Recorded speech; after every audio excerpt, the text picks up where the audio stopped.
Can I say that my debt is about 11,000 yuan, about $1,500 every month?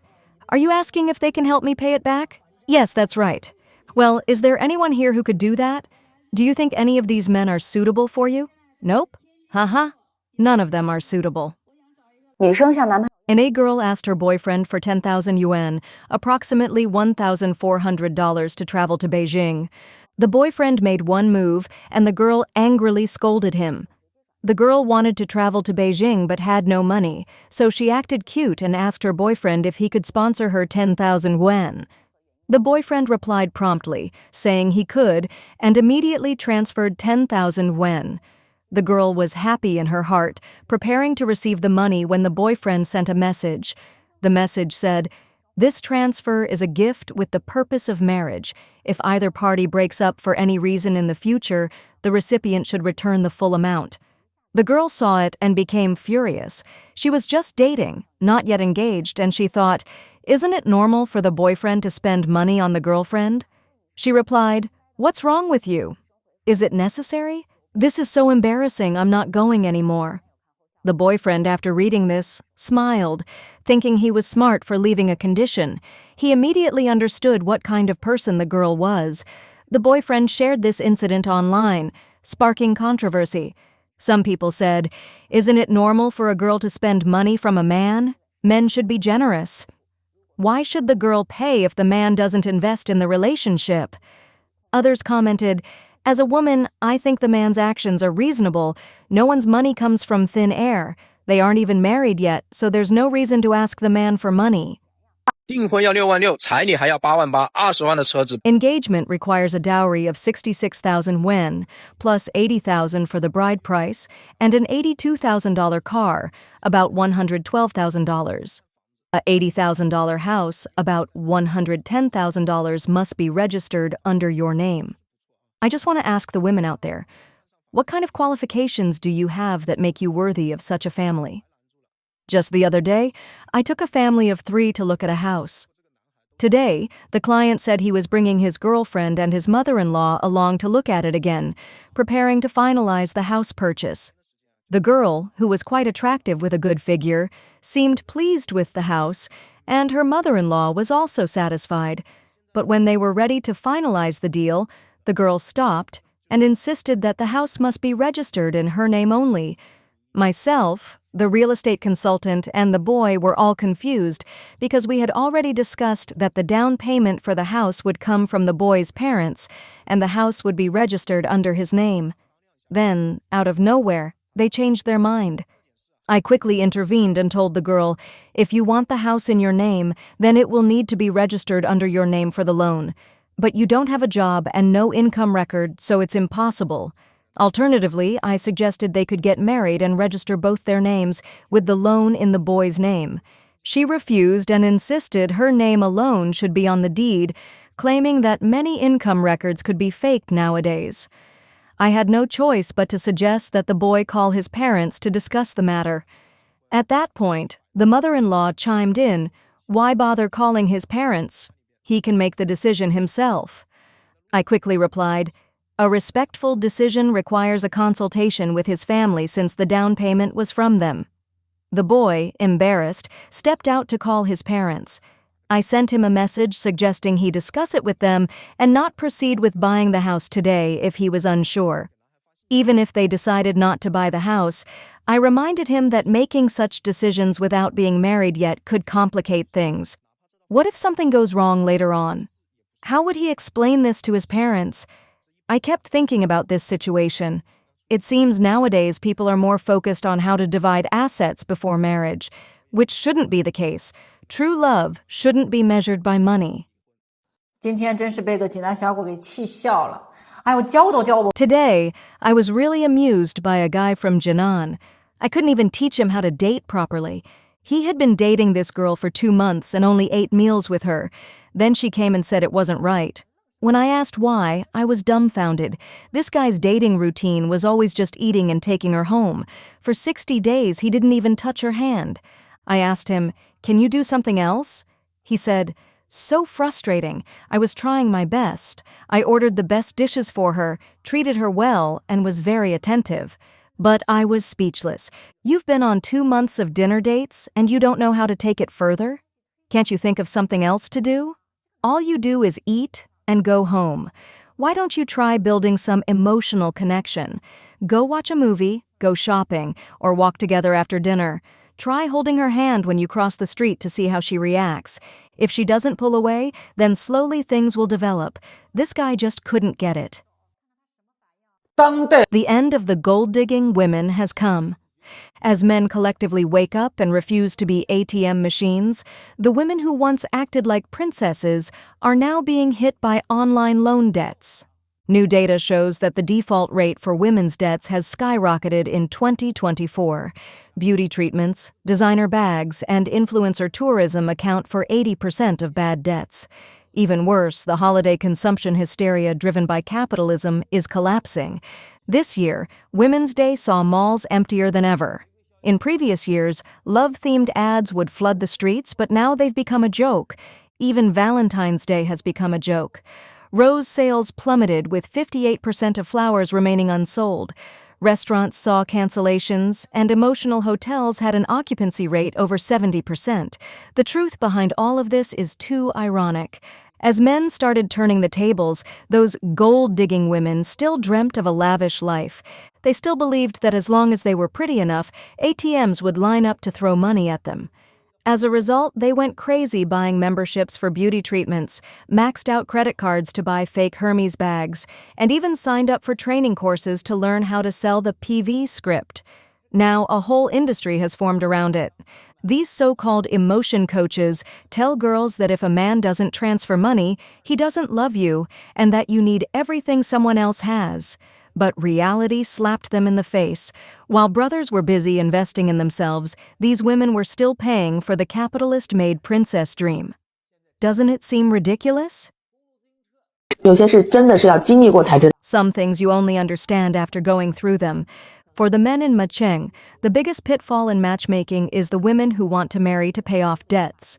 This has been the most discussed topic among my senior colleagues. This year, many women in desperate situations are turning to marriage as a way to quickly pay off debts. They open their mouths and demand high bride prices. Why is this happening? First, the economic environment is worsening. Money is harder to make, but habits of high consumption are hard to change. Second, 2024 has been the year of male awakening. They no longer play the nice guy or easily pay for women's high spending. Third, more and more women are using matchmaking and marriage to quickly clear debts. So, I warn the honest older men in Macheng, don't let your long-held feelings be taken advantage of by someone with bad intentions. 现在捞女们都 I'm 32 years old, single, and a full-time rideshare driver. I have external debts, so I don't dare to start a relationship. I feel I'm too old now, too. But what's the connection between debt and dating? I mean, I have a lot of debt. I'm afraid the other person will care about that when dating. But why would that matter? You could say you don't have debt. Who's going to verify? Everyone's in debt these days. Honestly, most people who say they don't owe anything are lying. The issue isn't debt, it's whether you're a credit risk. And that can be checked. Debt is the new normal. Even I'm making money and still up to my neck in debt.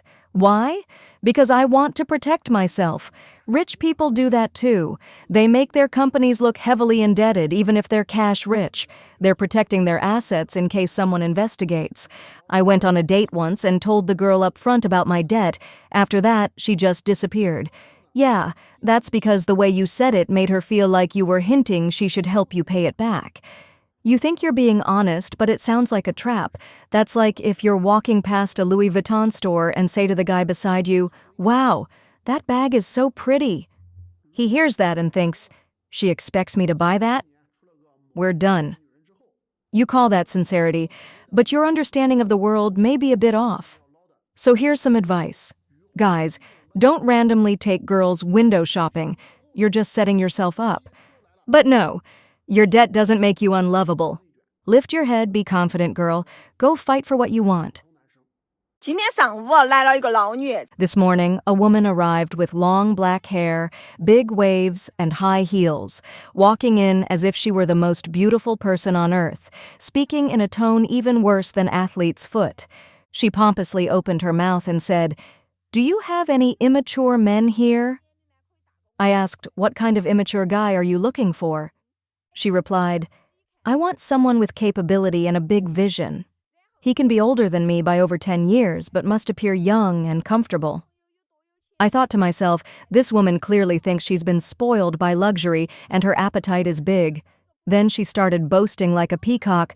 "My ex-boyfriend was so rich and handsome, treated me so well. He drove an amazing car, bought me a house. Now I'm definitely looking for someone as good as he was." Well, she had demands, and I thought, okay, we allow all requests. I continued, "We are a membership-based service. You need to sign a contract and pay before we proceed with matching services." Her face immediately changed. "What? You girls charge fees here? I went to other companies, and they matched me up without paying. They said with my figure and face, it was easy to find a match." I asked, "Then why didn't they find someone for you?" She replied, "Because the ones they found were too shallow. I at least need someone earning $300,000 per year with a house. The car must be worth over $500,000, approximately $70,000. I couldn't help but laugh. "What? You're expecting a big spender but don't even want to pay the registration fee? You have a bigger sense of entitlement than a dog. You think the rich man is going to look at you just because you have this high bar? Why should I provide you with such high-quality men for free? Is this a dream you're having?" I told her, "You're not suitable for this marriage service.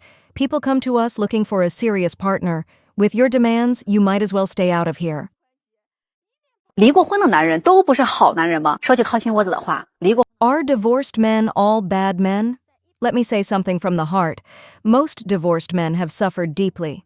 Out of 100 divorced men, about 99 were passively divorced. The pain they carry inside, no one truly understands. Some were betrayed by their partners, others were belittled or looked down upon. In the end, not only were they divorced, they also had to endure gossip and ridicule from relatives. Yet some women generalize everything, saying all divorced men are trash, claiming they lack responsibility, but that's far from the truth. Look online. It's mostly women posting pictures of divorce papers and bad-mouthing their exes. Men, on the other hand, rarely make a big scene out of it. From this, you can already tell that in most divorces, it's the man who respects marriage and emotions more. Even when walking toward divorce, they try to preserve their last shred of dignity. No matter how much pain they're in, they swallow it silently. They can get through those lonely nights with alcohol, but can't escape the emptiness of walking alone through deserted streets. Some men even think about becoming monks to escape the chaos of the world. But just as they're about to let go, they think of their children, the hopeful look in their eyes, and stop in their tracks. For divorced men, their parents and children become their biggest motivation to hang in there. They reflect deeply on what went wrong in their previous relationship and work even harder in their career, constantly improving themselves. But most divorced men, after going through all that, feel like fate is playing tricks on them. They shut their hearts tightly, afraid to love again and get hurt again. Unless they meet a woman who truly shares their values and outlook on life, they'll rarely open up again. Having gone through the fall of a marriage, they value genuine love even more and understand better how to care for it. Whether they choose to remarry or stay single, they will still strive to live a better life. On the other hand, some women who made mistakes in marriage, who betrayed and defamed their husbands, never recognize the kindness they once received. They don't reflect or grow, they only become greedier and more critical. For women like that, it becomes harder and harder to find someone who truly treats them well. Even if they remarry, chances are things will go downhill. Love is fair. If you hurt others before, eventually, you'll have to pay the price. So if you're in a broken and painful relationship right now, please believe this. If you can survive this hard chapter, life will surely reward you with something sweet. 怪不得南宁的大龄剩女会发 No wonder there are so many older single women in Nanning. This morning, I'm at the People's Park matchmaking corner in Nanning. Looking around, 90% of the people here are women or their parents, all of them over 32 years old. I looked at their profiles, and there are doctors, teachers, and people from state-owned enterprises with good qualifications. So why can't they find a partner? Because they all want a man who is over 175 centimeters tall, has a bachelor's degree, owns a full-paid house and car, has a stable job, earns over $200,000 per year, has emotional stability, and is intelligent, maybe even an actor. But the number of men who can meet these requirements is very few. The key issue is that some men actually meet these criteria, but they just want a young, beautiful girl around 25 years old. What can you do? 没负债的都说自己负债，所以大家都负债。 These gold digger girls are getting desperate. They practically want to snatch men off the street now. Why? Two main reasons. First, the economy is going downhill and there aren't enough rich guys left. Just the other night I went out for drinks around 9 p.m. and there were still a bunch of girls hanging around. Normally, by that hour, they would have been all picked. Later, the girl I called over told me, it's really hard to get by these days, even for professional escorts. So for regular girls, it's even harder. There just aren't enough big brothers with money. Now even the second brothers and third brothers are in high demand. You just open a dating app with a little cash, and there's a flood of girls asking for red envelopes and travel reimbursements. Second, there are just way too many women trying to fish for gold. Ever since that one so-called alpha woman blew up online last year, tons of girls started taking female growth courses. Now the number of girls out to fish for men has exploded like bamboo shoots after rain. The first batch didn't even finish fishing, and the next wave is already here. Too many wolves, not enough meat, massive internal competition. And who suffers the most in the end? Ordinary guys. In recent years, material pressure in dating and marriage in China has been mounting, especially among the younger generation. According to a report by People's Daily, over 55% of Chinese youth aged 25 to 35 said they feel extremely stressed when facing financial expectations in dating and marriage. Meanwhile, a 2023 survey by Jillian Joplin found that 83% of young urban workers have to work overtime every week, yet more than 60% still struggle to make ends meet, especially in first-tier cities like Beijing and Shanghai. The pressure of work, the burden of buying a home, caring for elderly parents, raising children, all these factors are pushing young people away from marriage. On social media, trends like lying flat and no marriage, no children are spreading rapidly. In this context, dating is no longer just a matter of the heart. It has quietly become a competition of assets, status, and social expectations. Videos like the one you just watched are only the tip of the iceberg. Behind demands for bride price, house, car, lies a whole generation struggling between hope and harsh reality. What do you think about today's young generation in China? How can love survive in a society overwhelmed by money and pressure? Drop your thoughts in the comments. We really do read them, and they mean a lot to us. Every comment helps us keep going and getting better. If this video got you thinking, make sure to like, share, and subscribe so you don't miss more real stories about life and dating in today's China. Thanks for watching. We'll see you in the next one.